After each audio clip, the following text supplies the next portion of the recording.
Edification ப்ராசஸிலிருந்து உங்கள் மனிஷின் அன்பு வணக்கங்கள்.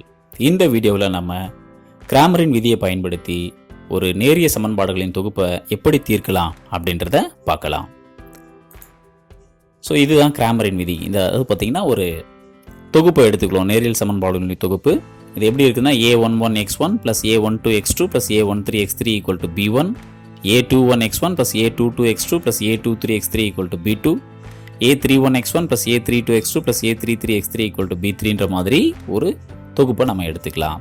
இப்போ இந்த தொகுப்புக்கு நம்ம கிராமரின் விதியை அப்ளை பண்ணோம்னா முதல்ல நம்ம கண்டுபிடிக்க வேண்டியது டெல்டா அப்படின்னு சொல்லக்கூடிய ஒரு அணிக்கோவை.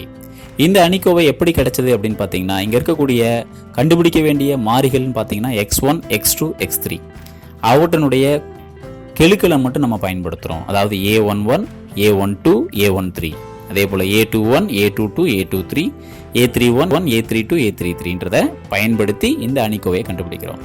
கிராமரின் விதியை நம்ம அப்ளை பண்ணணும்னா கட்டாயமாக இந்த டெல்டாவோட மதிப்பு 0வா இருக்கக்கூடாது. இதை நினைவில் வச்சுக்கோங்க.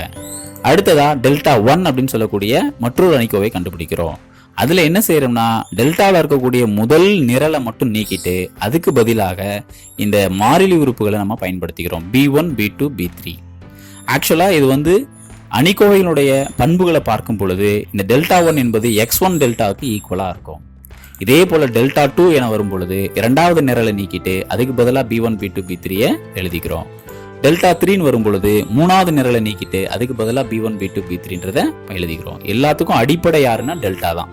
டெல்டாவில் இருந்து தான் நம்ம எதெல்லாம் கொண்டு வரோம்னா டெல்டா 1, டெல்டா 2, டெல்டா 3. இங்கே எப்படி நான் சொன்னேன்னா டெல்டா 1 என்பது x1 டெல்டாவுக்கு ஈக்குவலோ, அதே மாதிரி டெல்டா 2 என்பது x2 டெல்டாவுக்கு ஈக்குவலாக இருக்கும். டெல்டா 3 என்பது x3 டெல்டாவுக்கு 3 என்பது x3 டெல்டாவுக்கு ஈக்குவலாக இருக்கும். ஸோ இதுலேருந்து x1 வேணும்னா இந்த டெல்டா இந்த பக்கம் போனதா என்ன பண்ணும், வகுக்கும் இல்லைங்களா? அதுதான் விதி, வேற ஒன்றும் பெருசாக கிடையாது கிராமரின் விதி. x1 என்பது டெல்டா 1 டெல்டாவாக இருக்கும், x2 என்பது டெல்டா 2 டெல்டாவாக இருக்கும், x3 என்பது டெல்டா 3 டெல்டாவாக இருக்கும். வேற ஒன்றும் இல்லை. வாங்க இப்போ ஒரு கணக்கு பார்க்கலாம். கிராமரின் விதிப்படி தீர்க்க அப்படின்னு சொல்லிட்டு 3 சமன்பாடுகள் கொடுத்துருக்காங்க. முதல்ல இந்த கொடுக்கப்பட்ட சமன்பாடுகளை நம்ம எப்பவுமே நமக்கு தேவையான அந்த திட்ட வடிவத்தில் எழுதணும். அந்த வடிவமானது எப்படி இருக்கணும்னு பார்த்தீங்கன்னா XYZ எல்லாம் இடது பக்கமாகவும் வலது பக்கத்தில் அந்த மாறிலி உறுப்பு இருக்கிற மாதிரி எழுதிக்கணும். அதே சமயத்தில் வெறும் -z அப்படின்ற மாதிரி இங்கே வந்திருந்ததுன்னா அதை -1zன்னு எழுதிக்கோங்க. அது ஒரு கன்வீனியன்ட்டுக்காக தான், அது ஒன்றும் அவசியம் இல்லை. பட் அப்படி எழுதும் பொழுது நமக்கு ஈஸியாக புரியும். ஸோ அப்படி நம்ம முதல்ல எழுதலாம். ஸோ கொடுக்கப்பட்ட சமன்பாடுகளை எழுதின பிறகு நம்ம என்ன பண்ணுறோம்னா XYZ குணகங்கள், அதாவது அவற்றினுடைய கெழுக்களை மட்டும் பயன்படுத்த போகிறோம். அதெல்லாம் என்னன்றது பார்த்தா உங்களுக்கே தெரியும். 3, 3, 2, 4, 3, 2. ஸோ இந்த எண்களை பயன்படுத்தி ஒரு அணிக்கோவை கண்டுபிடிக்கிறோம். அந்த அணிக்கோவை என்னன்னா அதை தான் நம்ம டெல்டான்னு பேர் வைக்கிறோம். இதுதான் நம்மளுடைய பிரதானமான அணிக்கோவை. ஸோ இதனுடைய மதிப்பு கண்டிப்பாக என்னவா இருக்கக்கூடாதுன்னா 0 இருக்கக்கூடாது. முதல்ல நான் எல்லாத்தையும் டெல்டா எக்ஸ் டெல்டா ஒய் எல்லாம் சொல்லிடுறேன். அதுக்கப்புறமா அதனுடைய மதிப்பை கண்டுபிடிக்கலாம். அடுத்து நம்ம கண்டுபிடிக்க வேண்டியது டெல்டா எக்ஸ். இந்த டெல்டா எக்ஸ் என்பது டெல்டாவை அப்படியே காப்பி பண்ணிக்கிறது தான். ஆனால் அதில் இருக்கக்கூடிய முதல் நிரலை மட்டும் நீக்கிடுங்க. அந்த நீக்கப்பட்ட முதல் நிரலுக்கு பதிலாக நம்ம என்ன பண்றோம்னா இந்த சமன்பாடுகளினுடைய மாறிலி உறுப்புகளை பயன்படுத்தி அந்த நிரலை உருவாக்குறோம். அதாவது 11, 9, 25ன்றது அந்த இடத்துல எழுதிக்கிறீங்க.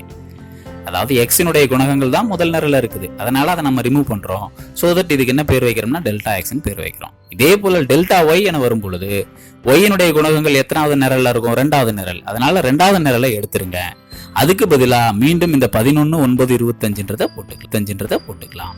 இதே போல டெல்டா இசட் என வரும் பொழுது இசட்டினுடைய குணகங்கள் 3வது நிரல்ல இருக்குது. அந்த 3வது நிரலை எடுத்துட்டு அதுக்கு பதிலாகவும் 11, 9, 25ன்ற இந்த எண்களை நம்ம பிரதியிட்டுக்கலாம். இப்போ வரிசையா இது எல்லாத்துக்கும் அணிக்கோவை மதிப்பு கண்டுபிடிச்சோம்னா போதுமானது, வேற ஒன்றும் பெரிய கடினம் கிடையாது. ஸோ முதல்ல டெல்டாவுடைய அணிக்கோவை மதிப்பை கண்டுபிடிக்கலாம்.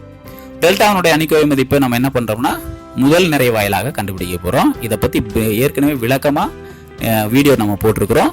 இந்த இடத்துல நம்ம ஒரு லிங்க் கொடுக்குறோம். அந்த லிங்க்ல இதுவரை பார்க்காதவங்க இருந்தீங்கன்னா தயவு செய்து அதை பார்த்துட்டு இந்த வீடியோவை கண்டினியூ பண்ணுங்க.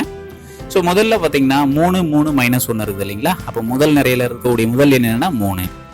அப்போ அந்த 3 அந்த எண்ணோட நம்ம என்ன பண்ண போறோம்னா அதனுடைய இணைக்காரணி பெருக்க போறோம். அதாவது இணைக்காரணி கண்டுபிடிக்கிறதுக்கு நம்ம என்ன செய்வோம்னா அந்த முதல் நிரலை மறைச்சிருவோம். மீதமுள்ள 4 எண்களை குறுக்கு பெருக்கம் பண்ணுவோம். குறுக்கு பெருக்கம் பண்ணும்பொழுது இந்த முதன்மை மூலைவட்டத்தில் வரக்கூடிய மதிப்பை அப்படியே எழுதிக்கணும். இரண்டாம் மூலைவட்டத்தில் கிடைக்கக்கூடிய மதிப்பை நம்ம என்ன பண்ணணும், அதுக்கு ஆப்போசிட், அதாவது எதிராக எழுதிக்கணும். -1 பெருக்கல் 2னா -2, 3 2 6, ஆனால் என்ன 6ன்னு எழுதிக்கிறீங்கன்னா -6ன்னு எழுதிக்கிறீங்க. இதே போல் அடுத்த எண் என்ன வருதுன்னா 3. அந்த 3 இருக்கக்கூடிய முதல் நிரை இரண்டாம் நிரலை மறைத்த பிறகு நமக்கு இருக்கக்கூடிய 4 எண்களை குறுக்கு பெருக்கம் இதே போல செய்தோம்னா 2 2 4, 4 2 8, ஆனால் என்ன 8 எழுதுறோம்னா -8. அப்புறம் கவனத்தில் கொள்ள வேண்டிய இன்னொரு விஷயம் என்னன்னா, ரெண்டாம் இடத்துக்கான மதிப்புக்கு நம்ம என்ன போடணும்னா ஒரு மைனஸ் குறி போடணும். இங்க 3 இருக்கும், பட் நம்ம என்ன 3 போடணும், -3 போடணும்.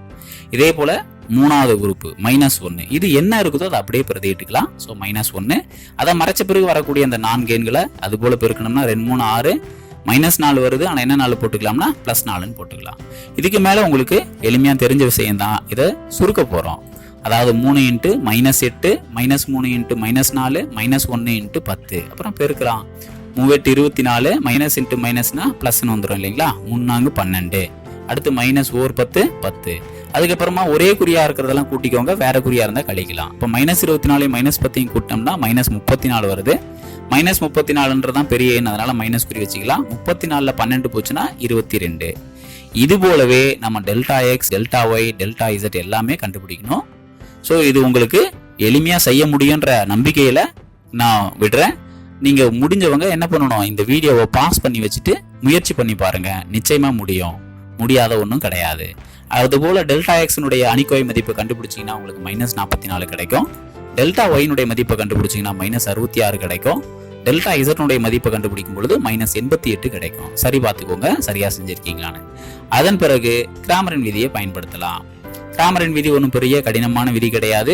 x = ΔX/δ. அப்போ அதை பிரதியிடும் பொழுது -44 -22 வந்து வகுத்தோம்னா நமக்கு என்ன கிடைக்குது, 2. இதே போல y மதிப்பு ΔY/δ -66 -22, எனவே 3ன்ற விடை கிடைக்கிறது. z = ΔZ/δ, ஸோ -88 -22, எனவே 4 என்ற விடை கிடைக்கிறது. இவ்வளவு எளிமையான ஒரு விதி தாங்க கிராமரின் விதி. இதை பயன்படுத்தி மிக எளிமையாக நாம நேரியல் சமன்பாடுகளுடைய ஒருமை தீர்வை கண்டுபிடிச்சிடலாம். தேங்க்ஸ் ஃபார் வாட்சிங். Consider to subscribe our channel. Please share our channel to your friend circle. Thank you once again.